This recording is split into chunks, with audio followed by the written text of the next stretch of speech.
Okay, gonna do a fuel pressure test to see if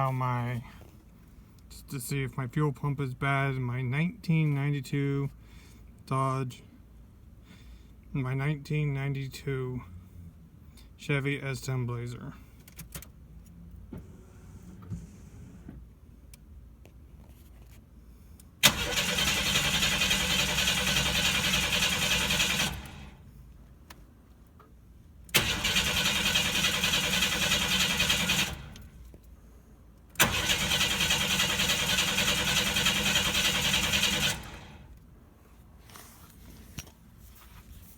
Well,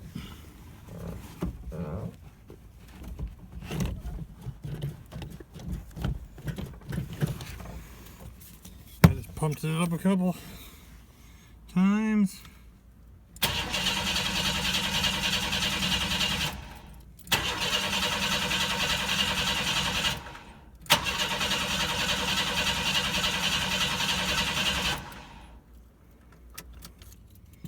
Okay, I got no fuel pressure. I either hooked this up wrong or my fuel pump's dead.